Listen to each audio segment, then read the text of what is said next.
Welcome to this analysis of recent cyber attacks targeting Hezbollah in Lebanon, where thousands of pages belonging to the group exploded, killing at least 12 people and wounding over 2,700. This event is believed to be part of the ongoing covert conflict between Hezbollah and Israel. We will explore the technical mechanisms of the attack, potential actors involved, and the broader geopolitical and economic consequences. On Tuesday afternoon, approximately 3:30 p.m. local time or 12:30 GMT, pages across Lebanon and even some in Syria exploded simultaneously. The devices belonged to Hezbollah members and their affiliates, including employees of various units within the group. The incident resulted in the death of at least 12 people, including 2 Hezbollah fighters and a young girl. Thousands more were injured in the blasts. Hezbollah quickly blamed Israel for the cyber operation, pointing to the ongoing military tensions between the two sides.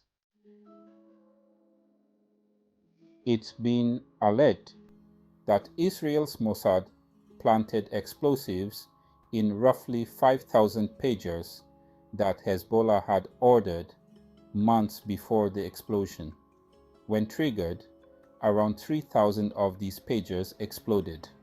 The technical specifics suggest that the devices may have been hacked remotely using a coded signal, causing the pager batteries to overheat and explode.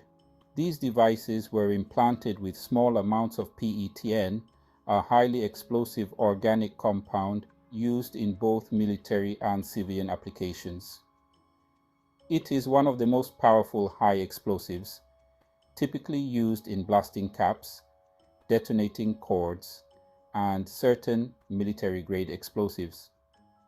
The explosives were placed within the devices while they were being held at a port for 3 months, pending clearance. Metal balls were reportedly embedded around the batteries, designed to increase the explosive impact when triggered. The pagers involved in the explosions were linked to Gold Apollo, a Taiwanese manufacturer. However, Gold Apollo clarified that it was not responsible for the manufacturing or design of the devices. Instead, the devices were produced by a Hungarian company called BAC Consulting, which had licensed Gold Apollo's trademark.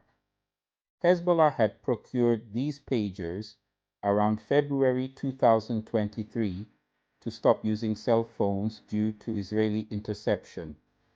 There are suspicions that the tampering occurred while the shipment was delayed at a port, possibly allowing Mossad agents to rig the devices with explosives.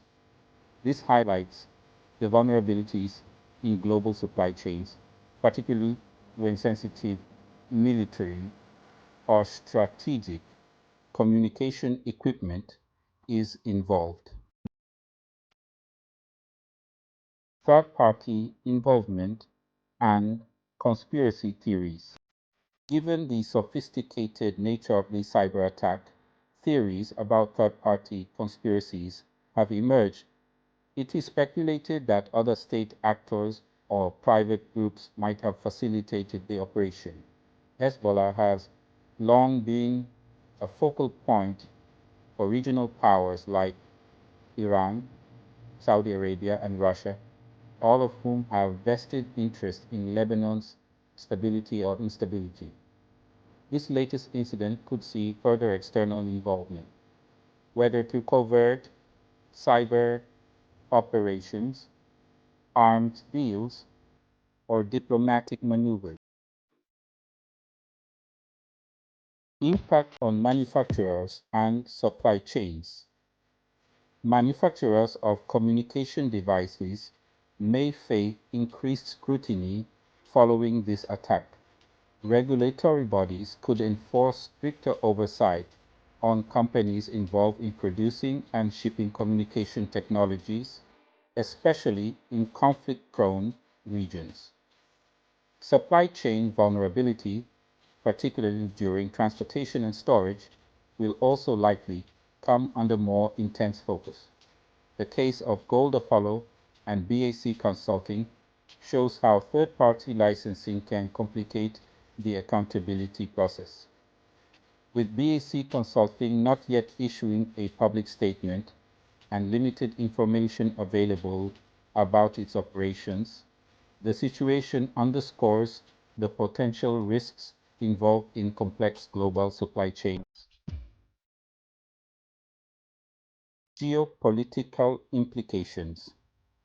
The explosions are the latest manifestation of the proxy conflict between Israel and Hezbollah, exacerbating tensions in the region. Hezbollah, an Iran-backed militia, has been in a long-standing conflict with Israel, with both sides engaging in tit-for-tat operations across the Lebanon-Israel border. Israel likely sees this attack as part of its larger strategy to destabilize Hezbollah by targeting its internal communication systems. This event also reveals the increasing militarization of technology. Devices once considered low-tech, such as pagers, are being weaponized in new ways. This opens the door for future cyber warfare attacks, as everyday technologies like smartphones and laptops could similarly be turned into tools of destruction. Moreover, the fact that Hezbollah moved away from using cell phones due to Israeli surveillance, only to have its alternative, the pages, exploited in this way, reflects the growing challenges of securing communication in a high-stakes environment. This also underscores the reason some countries restricted certain foreign devices from sensitive offices and military sites. This is due to fear of hacking, espionage, or an embedded listening device. Conclusion. These recent pager explosions attributed to Israeli cyber operations against Hezbollah signify a significant shift in the nature of modern warfare. Cyber attacks are no longer limited to computer networks, but are beginning to target physical devices, transforming them into weapons. This event highlights broader geopolitical tensions in the Middle East and raises questions about the future security of global supply chains, particularly for sensitive technology. This incident will heighten the suspicion among governments, companies, and even individuals on who and how sensitive devices are procured. It will also accelerate the development of homegrown technology to allay fear of any device compromise. Moving forward, international diplomatic efforts may need to address the evolving threats posed by cyber warfare, while manufacturers and regulatory bodies must adapt to the changing landscape of global technology security. Thank you for watching. Please subscribe for more insights on global geopolitics and technology.